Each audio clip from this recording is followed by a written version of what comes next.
मैं एक बार जगन्नाथपुरी गया था, आप भी गए होंगे। तो मैंने मंदिर के महंत को पूछा कि ये भगवान का प्रसाद, माने वहां दाल और चावल मिलता है प्रसाद के रूप में, वो मिट्टी की हांडी में क्यों बनाते हैं? तो उसने एक ही वाक्य कहा, मिट्टी पवित्र होती है। लेकिन वो जो नहीं कह पाया महंत, वो आपको मैं कहना चाहता हूं कि मिट्टी न सिर्फ पवित्र होती है, बल्कि मिट्टी सबसे ज्यादा वैज्ञानिक होती है। क्योंकि हमारा शरीर मिट्टी से बना है। हम जब मरते हैं ना और शरीर को जला देते हैं तो 20 ग्राम मिट्टी में बदल जाता है पूरा शरीर। और इस राख का मैंने विश्लेषण करवाया एक लेबोरेटरी में, तो उसमें कैल्शियम निकलता है, फास्फोरस निकलता है, आयरन निकलता है, जिंक निकलता है, सल्फर निकलता है, 18 माइक्रो न्यूट्रिएंट्स निकलते हैं मरे हुए आदमी की राख में। ये सब वही माइक्रो न्यूट्रिएंट्स हैं जो मिट्टी में है। तो महंत कहता है कि मिट्टी पवित्र है, इसलिए हम मिट्टी के बर्तन में ही दाल पकाते हैं, भगवान को पवित्र चीज ही देते हैं, अपवित्र चीज भगवान को नहीं दे सकते। वो बहुत वैज्ञानिक स्टेटमेंट है, बस इतना ही है कि वो उसको एक्सप्लेन नहीं कर सकता। अच्छा, मैं वो दाल ले आया और भुवनेश्वर लेके गया, पुरी से भुवनेश्वर। भुवनेश्वर में CSIR का एक लेबोरेटरी है, council of science and industrial research का लेबोरेटरी है, जिसको रीजनल रिसर्च लेबोरेटरी कहते हैं। तो वहां ले गया, कुछ वैज्ञानिकों से कहा ये दाल है, उन्होंने कहा हाँ ये पुरी की दाल है। मैंने कहा इसका विश्लेषण करना है, इस दाल में क्या है? तो उन्होंने कहा हमारे पास पूरे इंस्ट्रूमेंट नहीं है, हमारे पास जो जो चाहिए वो नहीं है, आप दिल्ली ले जाओ तो बेहतर है। तो मैंने कहा दिल्ली ले गया तो खराब तो नहीं होगी? उन्होंने कहा नहीं होगी, क्योंकि ये मिट्टी में बनी है। तो पहली बार मुझे समझ में आया मिट्टी में बनी है तो खराब नहीं होगी। तो मैं ले गया दिल्ली तक, सच में ले गया। और भुवनेश्वर से दिल्ली पहुंचने में आप जानते हैं करीब करीब 36 घंटे से ज्यादा लगता है। दिल्ली में दिया, कुछ वैज्ञानिकों ने उस पर काम किया और उनका जो रिजल्ट है, जो रिसर्च है, जो रिपोर्ट है, वो ये है कि इस दाल में एक भी माइक्रो न्यूट्रिएंट कम नहीं हुआ पकाने के बाद भी। तो प्रेशर कुकर की दाल को जब उन्होंने रिसर्च करके देखा तो उन्होंने कहा इसमें माइक्रो न्यूट्रिएंट्स बहुत ही कम है। मैं पूछा परसेंटेज वाइज बता दो, तो उन्होंने कहा अगर अरहर की दाल को मिट्टी की हांडी में पकाओ और 100% माइक्रो न्यूट्रिएंट्स हैं, तो कुकर में पकाने में 13% ही बचते हैं, 87% नष्ट हो गए।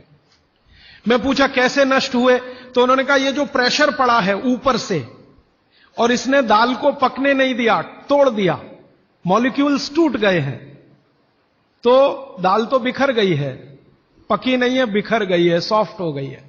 तो खाने में हमको ऐसा लग रहा है कि ये पका हुआ खा रहे हैं, लेकिन वास्तव में वो नहीं है। पके हुए से मतलब यह होता है कि जो माइक्रो न्यूट्रिएंट्स आपको कच्चे रूप में शरीर को उपयोग नहीं आते, उनको आप उपयोगी बना लें, इसको पका हुआ कहते हैं आयुर्वेद में। तो उन्होंने कहा कि यह मिट्टी की हांडी की दाल बहुत बहुत क्वालिटी में ऊंची है, बशर्ते कि आपके प्रेशर कुकर की। और दूसरी बात तो आप सभी जानते हैं, वो मुझे सिर्फ रिपीट करनी है कि मिट्टी की हांडी की बनाई हुई दाल को खा लीजिए तो जो उसका स्वाद है वो जिंदगी भर नहीं भूलेंगे आप। इसका मतलब क्या है? भारत में चिकित्सा का और शास्त्र पाक कला का ऐसा विज्ञान विकसित हुआ है जहां क्वालिटी भी मेंटेन रहेगी और स्वाद भी मेंटेन रहेगा। तब मैंने गांव गांव घूमता रहता हूं तो पूछना शुरू किया, तो बोलते हैं लोग कि ज्यादा नहीं, 30-40 साल पहले सब घर में मिट्टी की हांडी की दाल थी। मेरी दादी को पूछा तो दादी कहती है कि हम तो जिंदगी भर मिट्टी की दाल ही खाते रहे। तब मेरे समझ में आया कि मेरी दादी को डायबिटीज क्यों नहीं हुआ। तब मुझे समझ में आया उसको घुटने का दर्द क्यों नहीं हुआ। तब मुझे समझ में आया उसके 3200 दांत मरने के दिन तक सुरक्षित थे, क्योंकि हमने उसका अंतिम संस्कार किया। अगले दिन जब राखी लेने गए तो सारे दांत उसके 32 के 32 निकले। तब मेरे समझ में आया कि 94 साल की उम्र तक मरते समय चश्मा क्यों नहीं लगा उसकी आंखों पे, और जीवन के आखिरी दिन तक अपने कपड़े खुद अपने हाथ से धोते हुए मरी थी। यह कारण है कि शरीर को आवश्यक माइक्रो न्यूट्रिएंट्स की पूर्ति अगर नियमित रूप से होती रहे तो आपका शरीर ज्यादा दिनों तक बिना किसी दूसरे की मदद के काम करता है। तो माइक्रो न्यूट्रिएंट्स पूरा सप्लाई मिला दाल में, जो खाई थी उसने मिट्टी की हांडी में पका पका के। और न सिर्फ दाल पकाती थी वो मिट्टी की हांडी में, बल्कि दूध भी मिट्टी की हांडी में पकाती थी। घी भी मिट्टी की हांडी से ही निकालती थी, दही का मट्ठा भी मिट्टी की हांडी में ही बनता था। अब मेरे समझ में आया कि हजारों साल से मिट्टी के बर्तन क्यों इस देश में आए। हम भी एल्यूमिनियम बना सकते थे। हिंदुस्तान में बॉक्साइट के खजाने भरे पड़े हैं। कर्नाटक बहुत बड़ा भंडार, तमिलनाडु, आंध्र प्रदेश बॉक्साइट के बड़े भंडार हैं। हम भी बना सकते थे, अगर बॉक्साइट है तो एल्यूमिनियम बनाना कोई मुश्किल काम नहीं है। लेकिन हमने नहीं बनाया क्योंकि उसकी जरूरत नहीं थी। इसलिए कुम्हारों की एक पूरी की पूरी जमात इस देश में खड़ी की गई कि तुमको भैया मिट्टी के ही बर्तन बनाने हैं। माने तुमसे बड़ा वैज्ञानिक कौन। अब ये कुम्हार जो इतने बड़े वैज्ञानिक हैं इस देश के, जो मिट्टी के बर्तन बनाकर हजारों साल से दे रहे हैं हमारे स्वास्थ्य की रक्षा करने के लिए, हमने उनको नीची जाति बना दिया। हम कैसे मूर्ख लोग, ये ऊंचा नीचा हमने डाल दिया इस देश में, इसी ने देश का सत्यानाश कर दिया। अगर प्रेशर कुकर की कंपनी जो बना रही है प्रेशर कुकर वो ऊंचा आदमी है, तो ये कुम्हार नीचा कैसे हो गया। जो सबसे बड़ा वैज्ञानिक काम कर रहा है, मिट्टी के बर्तन बना बनाकर आपके माइक्रो न्यूट्रिएंट्स को, आपके सूक्ष्म पोषक तत्वों को कम नहीं होने देने के लिए मिट्टी का सिलेक्शन करता है। वो आपको मालूम है, हर एक मिट्टी से बर्तन नहीं बनते। एक खास तरह की मिट्टी है वही बर्तन बनाने में काम आती है, और एक खास तरह की मिट्टी है जो हांडी बनाती है, दूसरे खास तरह की मिट्टी में कुल्हड़ बनता है, तीसरे खास तरह की मिट्टी में कुछ और बनता है। ये मिट्टी को पहचानना कि इसमें कैल्शियम ज्यादा, इसमें मैग्नीशियम ज्यादा, इसलिए हांडी इससे बनाओ, और इसमें कैल्शियम मैग्नीशियम कम है इसलिए इसका कुल्हड़ बनाओ, ये तो बहुत बहुत बारीक और विज्ञान का काम है। ये सब कुम्हार कर रहे हैं, हजारों साल से कर रहे हैं, बिना किसी यूनिवर्सिटी में पढ़े हुए कर रहे हैं। तो हमें तो वंदन करना चाहिए, उनके सामने नतमस्तक होना चाहिए। कितने महान लोग हैं। दुर्भाग्य से सरकार की कैटेगरी में वो बैकवर्ड क्लास में आते हैं। और सबसे मजे की बात कि ये हांडी जब खत्म होगी, माने इसकी लाइफ पूरी हो जाएगी, तो ये हांडी फिर मिट्टी में मिल जाएगी और फिर वही मिट्टी से हांडी बन जाएगी। दुनिया में ऐसी कोई वस्तु नहीं है। प्रेशर कुकर के बारे में तो नहीं कह सकते आप, बायोडिग्रेडेबल है। तो आप भी कर लीजिए ये काम, प्रेशर कुकर निकालिए, मिट्टी की हांडी ले आइए। तो आप कहेंगे जी दाल देर में पकेगी, सिद्धांत ही वही है दाल का, तो जो देर में खेत में पकी है वो देर में घर में भी पकेगी। आप कहें जी मिट्टी की हांडी के बाद अगर कोई चीज है, तो हमारे यहां एक मेटल बनता है जिसको आप लोग कहते हैं एलॉय है, कांसा। तीसरा सबसे अच्छा माना जाता है पीतल।